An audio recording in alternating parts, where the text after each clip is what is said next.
Invitado especial el día de hoy es el licenciado Luis Eladio Padilla Silva, el secretario de Educación del Departamento de Arauca. Buenas tardes, licenciado. Buenas tardes, Constanza. Bueno, licenciado, el objetivo de esta entrevista es que usted nos cuente toda su experiencia y el tránsito que ha habido en el aumento de cobertura y el fortalecimiento en la zona rural del Departamento de Arauca a través de la Ley General de Educación y todas las políticas y estrategias que se han implementado a través del Gobierno Nacional. En los años 90 se garantizaba cobertura educativa en las zonas rurales de los 7 municipios del Departamento de Arauca, licenciado. Como tal, el gobierno venía ofreciendo educación. La obligatoriedad no era hasta donde llega ahora. Esa obligatoriedad nace gracias a la Constitución del 91. La Constitución Política de Colombia crea eso como un derecho fundamental para todos los niños y jóvenes que estén en un rango específico de edad y entonces obliga a que debe darse.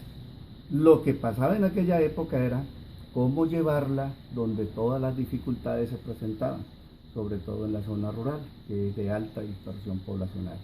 Ahí fallaba la situación y entonces para decir que en el 90 se garantizaba en un 100% la cobertura educativa, no era verdad.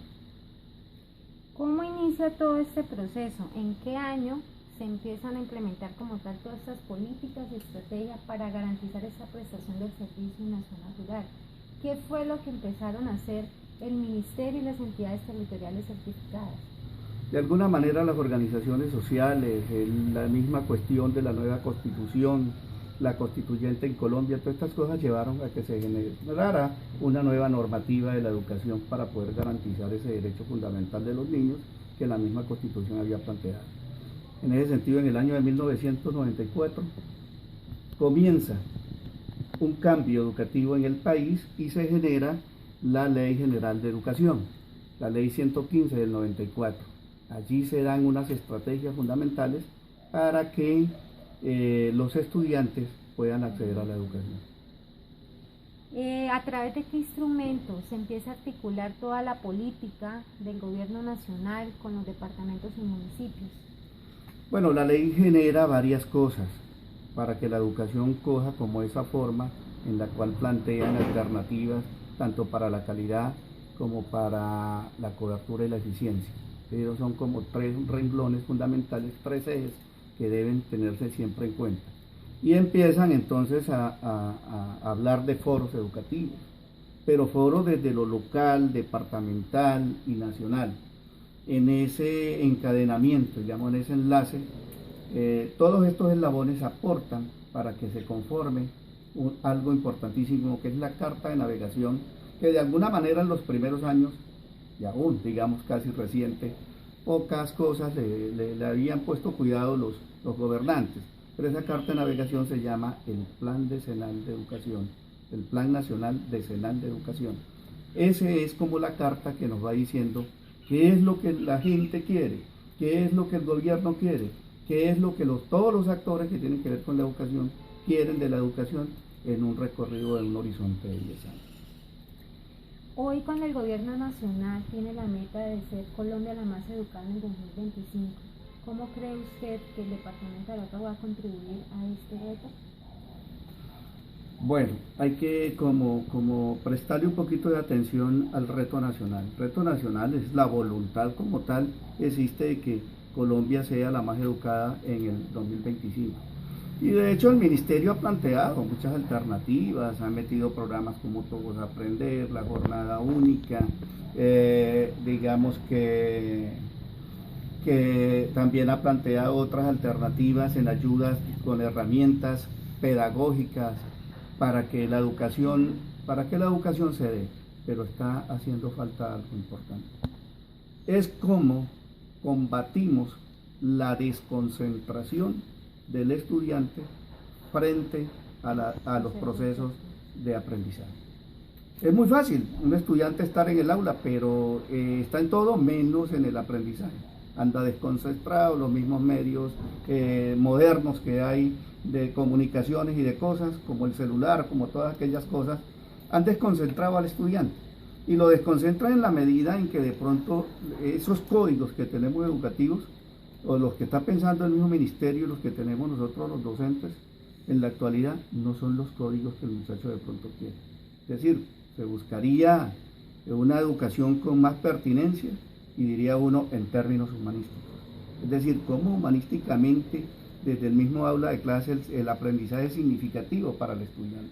Porque la propuesta que hay para el año 2025 es algo significativo para el Ministerio de Educación Nacional, o digamos para la educación, que digamos que la gente sabe mucho en términos de conocimiento, pero humanísticamente, ¿qué sabe la gente? En términos humanos, en términos de esta situación que nos acarrea en el momento, ¿qué sabe el estudiante en esa situación?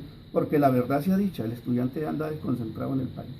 Y los que están respondiéndole a las pruebas a ver y respondiéndole a todas aquellas, es más como un embutido. ¿Sí me entiende? Como cuando los embutidos empiezan a inyectarle y a inyectarle para que respondan una prueba, para que sean sobresalientes en esa situación.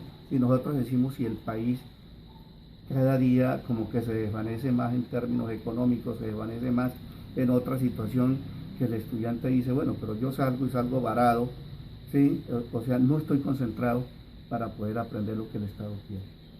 Licenciado Padilla, usted ha hecho un recorrido de los 90s, el inicio de los 2000, el nuevo milenio que marcó una pauta muy importante para la educación, y es que se logró por primera vez que la educación rural llegara al departamento de Arauca, que cada punto del departamento contara con un proyecto educativo que le permitiera a los estudiantes, a los jóvenes, a los niños del sector rural poder ingresar a la educación. ¿Cómo se adelantó ese proceso? ¿En qué consistió? Sobre todo usted que ha sido pionero de este proyecto, no solamente en el departamento, sino en el país. Bueno, en el año 1991 hubo un gran paro, un paro campesino bastante fuerte. Los campesinos, en esos albores precisamente de la ley y de ya haber salido cosas en la Constitución Nacional buscando una nueva nación, los campesinos empezaron a exigir, es decir, bueno, ¿y nosotros qué? ¿En el campo qué? Nos hablan de una educación para todos, una educación que es obligatoria, pero que al campo no está llegando. Nosotros queremos que nos midan en los mismos términos de equidad educativa con que se está midiendo lo urbano. Y en ese sentido, la misma ley general en el 94 crea una situación que llama autonomía escolar, facilitándole al docente que por lo menos invente algunos procesos que no estén tan encartillados, tan cerrados, ¿sí? Tanto en el rito que a veces generan como todos estos diseños y planes creados por la nación. Dice como que tenga libertad, pero enseñe. Y al mismo tiempo, con la cuestión de los campesinos, la nación se vio obligada a negociar una situación que se llamó llevar educación donde no la hay, ¿sí? Y sobre todo para el sector rural, y es como nace un proyecto que es muy conocido en el departamento de Arauca, se llama el Proyecto de Educación Rural PER, que permitió crear digamos así, una gama de metodologías flexibles para poder llevar a los últimos 5 muchachos o jóvenes que están por allá en la alta dispersión poblacional que tiene el departamento, poderles llevar educación. Y eso fue como el éxito, porque estábamos acostumbrados a las instituciones educativas urbanas y rurales que se crearon hace 50 años, ¿sí?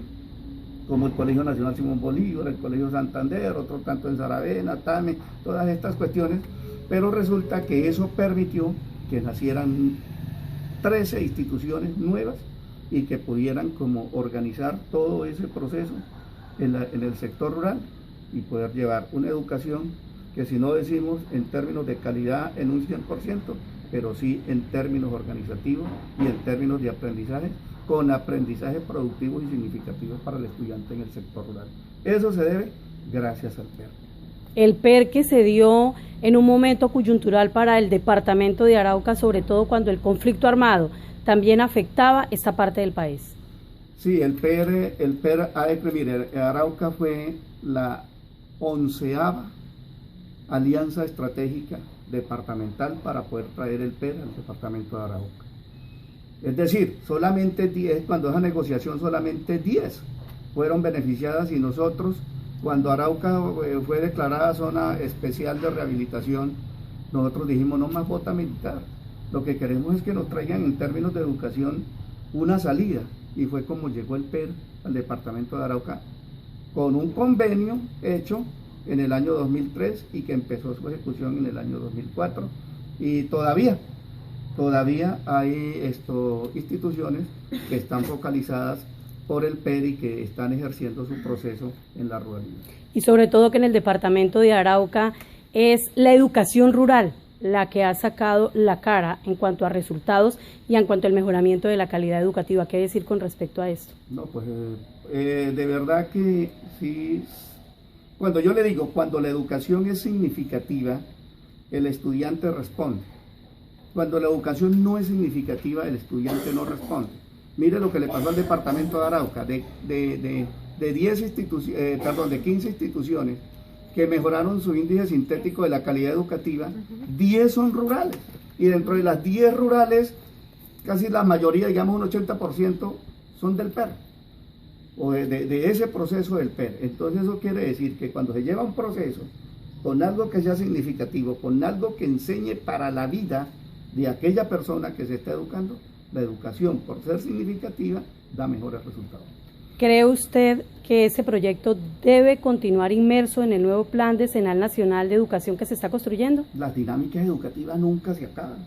La ruralidad en el país durará muchos años para que se acabe, es más, no se acaba, porque si nosotros analizamos, por ejemplo, a Turquía, la ruralidad no se ha acabado, ¿sí? La ruralidad sigue ahí, y unos países más viejos, ¿para dónde? Entonces la ruralidad va a seguir y lo único que hay que entender es que la ruralidad no es urbana, que es a veces la equivocación que nacionalmente se tiene y se quiere medir a todo el mundo con la misma medida. ¿Y una educación para el posacuerdo cómo sería? Una educación para el posacuerdo debe estar llena de humanismo. Si no está llena de humanismo no se va a lograr. Una educación para el posacuerdo tiene que estar mirando, ¿sí?, empezando primero por los patrones culturales que tiene la gente, porque es que uno, si no tiene en cuenta los patrones culturales, no puede actuar en circunstancias porque puede entrar en contravía. ¿Sí? Tiene que mirar la oferta ambiental que tiene la población, tiene que mirar sus formas de autoestima, sus situaciones que tengan que ver, es decir, cómo me quiero yo, cómo la juventud ahorita en esa situación de la educación sexual que de pronto pues ha sido mermada en el país, también está generando problemas, porque muchachitas a los 14, 15 años, sí, que son niñas y son mamás al mismo tiempo. Entonces esa puericultura, ¿cuándo llega? ¿Cuándo se enseña en términos de puericultura para que esa gente aprenda? Cuando una educación tenga ese significado y cuando una educación esté inmersa en esa situación, yo creo que vamos a tener calidad de vida en este país, porque para eso es la educación, para la calidad de vida, pero que debe partir de una educación con calidad humana. Bueno, licenciado Padilla, muchas gracias por estas reflexiones que nos acaba de dar. Damos por terminada esta entrevista. Buenas tardes. Buenas tardes.